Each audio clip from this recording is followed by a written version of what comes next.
going on, Jerome's? Beautiful Friday. Birds are chirping and stuff, and it's time for another Vikings news dump. It wasn't too beautiful on Thursday as most of the central Minnesota area, and especially the Twin Cities, got douched with snow. First significant snowfall of the winter months, I guess. It's so annoying. So it isn't officially winter until like December 21st, pretty sure. But since it snowed on the 19th, you're just like, oh, winter's here. And then someone's like, actually, if you check the calendar, it's still technically fall. So the snowfall is a fall. Shut up. Shut your face. Shut your mom. Shut your face. Shut it. Like, if it gets below freezing, it's winter. That's all I'm saying. But one of my favorite things is Vikings players reacting to snow for the first time. Now, Ivan Pace Jr., he's been here last year. Also, he grew up in, like, Ohio. I want to say like Cincinnati. So he knows snow, but maybe not this kind of snow. But Will Reichard grew up in Alabama, went to Alabama, and this is his first significant snowfall where he's lived, which is kind of hilarious, man. So TCO Performance Center Bar and Grill, obviously they practice inside. Yeah, because coach still like, we got practice. It's funny, man. It's really great. Also, I just love seeing all the jacked up vehicles that the players have. Just completely like tricked out trucks and stuff. It's actually practical, right? So like players on like the Rams or the Jets or the Dolphins, like they have these souped up F1 Trillions, and it's just like, that doesn't make sense. Here it makes sense. So that's all. And Reichard, hey, you better be able to kick in the elements, man, because Seattle, it's supposed to be misty as it usually is out in the Emerald City. So there you go. Also, something that usually awesome is our annual holiday season fundraiser. Actually, it's always awesome. All right, so every dollar donated to the show, month of December, going to Salvation Army Twin Cities as well as Toys for Tots. You guys have crushed it. Currently at about 54, somewhere in there. Super chats, live streams, donations, Venmos, Cash Apps, normal ways that you support the show, going to those worthy causes this month, as well as you can donate directly to them. If you do that, shoot us an email. We'll include you in the tally. I had some phenomenal $500 donations, as well as a $800 anonymous donation to Toys for Tots. That's wrapping up here soon. So if you're going to donate directly, Salvation Army, hit them up. They definitely could use the funds. Love paying it forward this time of year, and you guys are awesome for doing it. Thank you. Next. So Vikings released their second injury report ahead of the game against Seattle. 2 DNP, not looking likely to play on Sunday. Fabian Moreau, the veteran backup corner, as well as Jalen Redmond, still currently in the concussion protocol. No Redmond, maybe more Levi Drake Rodriguez. It's very possible. Or Tillery. I feel like, so competition is always good. It brings out the best in people, and Tillery had been the starter throughout most of the year, and then Jalen Redmond got that start. Probably didn't sit well with Tillery, but he came out and he competed, and that's exactly what you want to do. No pouting, no feeling entitled, which is a lot from a Notre Dame guy. But he came in and kicked ass, man. So we'll love to see that. Also, Stefan Gilmore returned to full practice. Again, Wednesday was a walkthrough estimation, but Gilmore with a full practice on Thursday. That's fantastic. Notably, Harrison Smith DNP'd on Thursday. Hopefully, just a veteran precaution, and go from there. Also, Diamond Dallas Turner was a full participant on Thursday as well. For the Seahawks, so a couple players are going to be in on Sunday. DK Metcalf, Kenneth Walker III, star receiver and running back respectively. Full participants on Thursday. They should be good to go.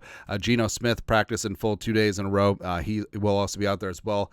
Got his knee tweaked up against the Packers, missed some time. Zach Charbonnet returned in a limited fashion. RB2 could be hampered with an oblique injury, but we'll see what happens. Watch the Friday practices with the designations out there. And also, so there's always a curse, right? Like, so when the national media jabroni haircuts, they all predict one team's going to win, the other team wins 100% of the time. Plus, I'm not ready to say that the game is rigged, but it's just so funny how often, like, the sports betting reporters will talk about, 89% of the money is on one side. And then magically, the other side happens to get all the calls, and then they pull off a win, and it's just Vegas wins again. I'm not saying, I'm just saying, right? But so everyone over at NFL Network thinks that the Vikings are going to win. I don't like it. I don't like I don't like mono choices. Like, where's Adam Rank? Hey, Adam Rank, noted Vikings hater. Actually, maybe this is him hating. Like, maybe he was the last one to submit his pick and just like, well, I could pick Seattle because I'm a Bears fan and I'm a hater, or I could curse them, give them the kiss of death. We'll see. But also, I love Daniel Jeremiah, who's been a fan of the Vikings throughout most of the year, picking them to win by 2 touchdowns. Woo! It's a blowout for the Vikings. It's going to be great. Also great is Stefan Gilmore. The aforementioned, coming back from a hamstring issue that he had against Arizona, missed a couple of games. I like what the Vikings have done is that, especially soft tissue injuries, get them to 100% before they return to the field. Great sign that he returned to practice on Thursday. Also, he posted on the gram, just in time, absolutely sick, purple on purple, Jordan 11 low cleats. I love it. I like it, man. And I've been, not gonna lie, so I used to be a bit of a sneakerhead. Not really anymore, but, I keep up. Got a couple of pairs of Jordans, got some nice Adidas's. But, I mean, as a kid, back in the day. So it was like a complete, just like, perfect storm of my interests. So Jordans, Randy Moss, who we've been over, he was the first player I scouted in college, just watching the clips of him on SportsCenter and reading up on Sports Illustrated. Oh, this kid from Marshall is just putting up insane numbers. I would like him on my team. Yeah. So Moss, draft, Vikings, Jordans, everything was great. I've never owned a pair of the super freaky, specific, Randy Moss Jordan shoes, but I feel like I should rectify that. Also, I don't know. Wishing the best for Randy Moss. He's gonna kick some ass. Maybe Jordan brand releases another run of these and donates the proceeds to cancer research. I think that'd be a great move by Nike. Philip Knight, get on that. I would buy a pair. It'd be fantastic, man. Also fantastic is Bill Cowher. So Cowher, longtime coach of the Steelers. Like, it's so insane that Pittsburgh's only had X number of coaches since like 1950. So yeah, Chuck Noll, former Cleveland Browns player, former assistant to Don Shula. Eventually he gets hired to be the Steelers head coach, wins 4 Super Bowls. It's great. And then you literally go, the only coach between Chuck Noll and Mike Tomlin is Bill Cowher. It's crazy, but Cowher rose up through the ranks. He was a linebacker for the Browns. Steelers get so many coaches that were players for the Browns, but he's a tough, hard-nosed linebacker for the Browns. Played under Marty Schottenheimer, became Schottenheimer's DC in Kansas City. When he was there, built a fantastic defense. Became head coach of the Steelers. Had some struggles early on. Eventually won a Super Bowl. It's beautiful. It's great. And also, so he's been on TV ever since he retired, and then Tomlin took over. And there's always rumors about him taking another job, except he's really good on TV. And a lot of guys on the the pregame shows, sitting behind the desk, there's like 17,000 jabronis back there. A lot of them are just getting by on name recognition and a couple of sound bites. No, but Cowher does the work. He's still engaged and ingrained in the game, and you really respect what he has to say. And he and Kevin O'Connell, they met a couple years ago. They stayed in touch. Alec Lewis of The Athletic had a great piece talk about their relationship, as well as Bill Cowher thinks very highly of Kevin O'Connell. Vikes fan page, quote, Kevin is not overwhelmed by anything. He can adapt and adjust. He's very confident in who he is and very confident in his decision-making. The Vikings have one of the best leaders in the National Football League, and it really does feel it's been like a great week for Kevin O'Connell PR. Aaron Jones has said great things about him. Darnold, Flores, Justin Frank, and Jefferson as well. Like, I feel like there isn't anyone associated in the league that has a bad thing to say about Kevin O'Connell. And you're seeing his style of leadership be effective, right? Where you can still have high demands of your players and your coaches without demeaning and degrading them. It is a... some people say it's a softening of the game. I think it's just working smarter, right? Because just think about it. Like, how many times have you heard an assistant on the Vikings right now talk in a presser or a player, and they talk about Kevin O'Connell? They would go to war with this man. They would run through a wall for him. They would do all of the cliches, and it's true. Plus, Daniel Jones is a perfect example as well, because Daniel Jones could have gone to the Raiders, could have gone to anywhere else, probably started the rest of the way, but he wants to be here because of the culture, because of, yes, Kevin O'Connell being the quarterback whisperer, but that's going to carry over too. You're going to see a lot of free agents stay here in Minnesota, maybe for less, maybe including Darnold. And I think you're going to see a lot of open market free agents maybe just take a little bit less or have a little bit more interest in the Vikings and find a way to make it work because they want to be part of this culture and organization that O'Connell and Kwesi have built. And it's beautiful, man. And plus, I do feel like O'Connell's still a work in progress. How about we just light the 3rd and short and 4th and short part of the playbook on fire, start over? But I feel like he learns from his mistakes. Like there's some repeats, sure, but in general, he learns from his mistakes and gets better.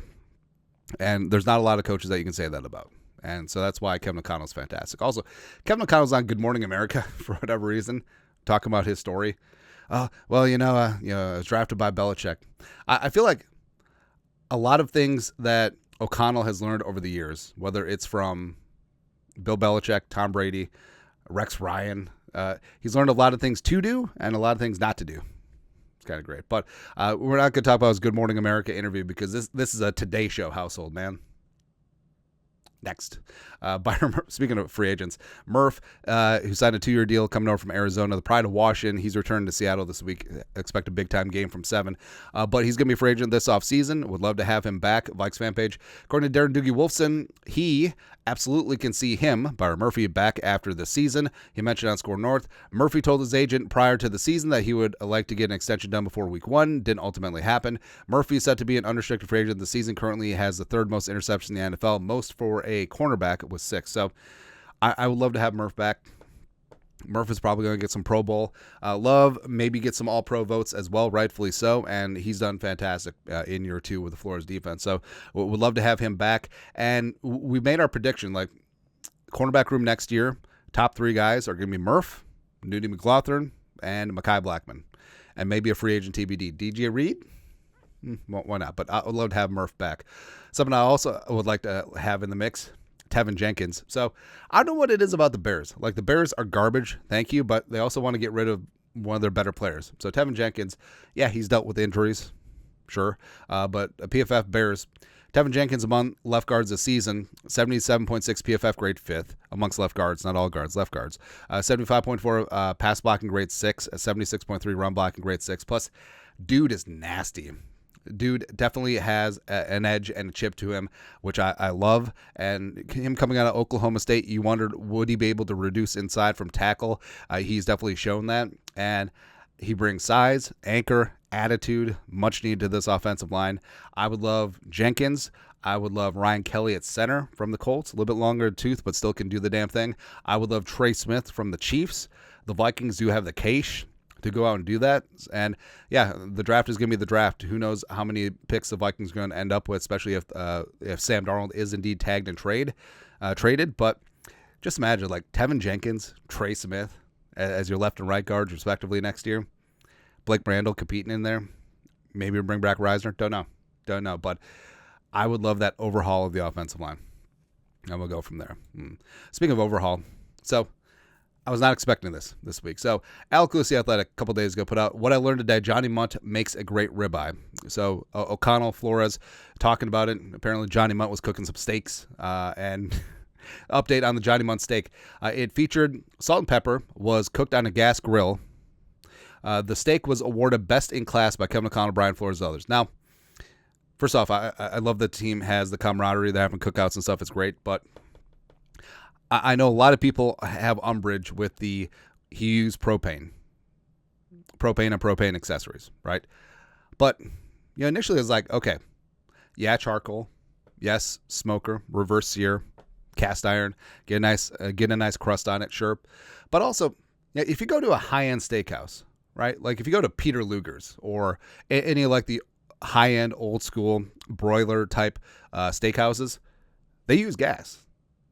It's just reverse gas. It's not like the propane Coleman grill that you got in the backyard, but it is a industrial 55 bajillion BTUs and it's broiled, so it's coming down from the top. But at the end of the day, it is gas, right? And it's still Peter Luger's the best steak I've ever had in my life. Can't wait to go to their Las Vegas outpost at Caesars. It's gonna be great. But I don't know, like if you have good steak, like simplicity always reigns. So salt and pepper, I buy it. Gas grill, sure, good to go as long as it's cooked properly, rested properly. That's the thing too. People don't rest a steak. Also, you should rest your pizza. Like when you pull it out of the oven, especially if it's a thicker crust, people just want to like cut it up. Yeah, just like you're at Domino's. This ain't Domino's, man. So it's a good thing to rest your pizza for 10 minutes because a lot of things, especially if you have like vegetable-based toppings, there's going to be a lot of moisture in there. Having that resettle and having that crust just really firm up versus if you cut it, everything just sort of runs, right? So letting it cool off, letting it coagulate a little bit will be good. And just like steak, I mean, you got to rest it. Let those juices redistribute and then go from there. Because otherwise, if you just cut it, it's just going to be like, no. But respect to Johnny Mutt.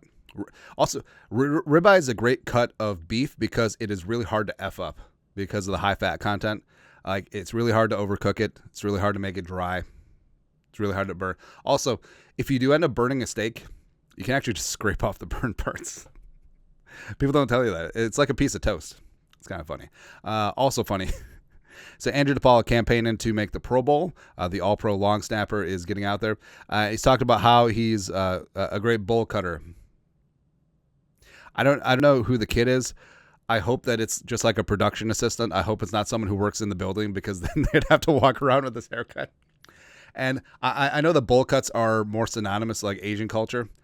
I actually cut my middle kid's my middle son's hair with a bowl because I just want to see how it looked.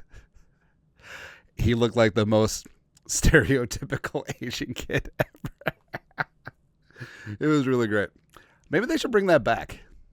Also, so if you had like a real Asian mom, you know that bowl was used for everything. Like that bowl was used for haircuts. It was used for popcorn. It was used for vomit. It was used for bulgogi marinade. Everything. That's the utility bowl. You'll love to see that. Lastly, speaking of Asians, this made me laugh. I don't know why. Paul Denner Jr., beat writer for the Bengals. Epic gift alert. Joe Burrow gifted his offensive lineman authentic Japanese katana swords. They're all unique. Each sword comes with its own story from certain towns or battles. So it's great that my culture is now his Christmas gift to Orlando Brown Jr. and Ted Karras. What's Ted Karras need with a authentic samurai sword from the Meiji Restoration? Why?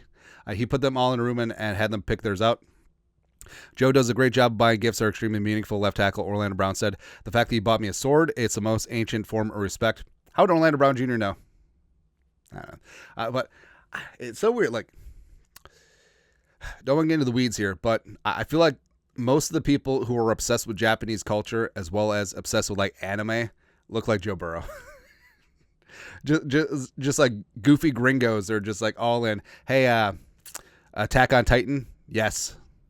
I don't know, man. But see, I think it's actually a hidden meaning, a hidden message. This isn't about honoring. Like this is, hey, you sons of bees up front. You got me so battered this season. You should all commit seppuku by sundown. So that. Hey, also, you know what Darnold's getting his offensive lineman? This. Except for O'Neal and Darisaw, everyone else is getting 2 fists. Check 1, check 2. They both work and they don't like no feedback. That's it. Actually, I wonder what Darnold is going to get the offensive line. You should get him something. Who knows? Anyways, that Kirk Cousins probably got them not even like Kohl's Cash, but like a defunct gas station gift cards. He got them Greenway gas station gift cards. That's what he did. That's what he did, man. Anyways, happy Friday. You guys are the best. You know what to do. Skull production value.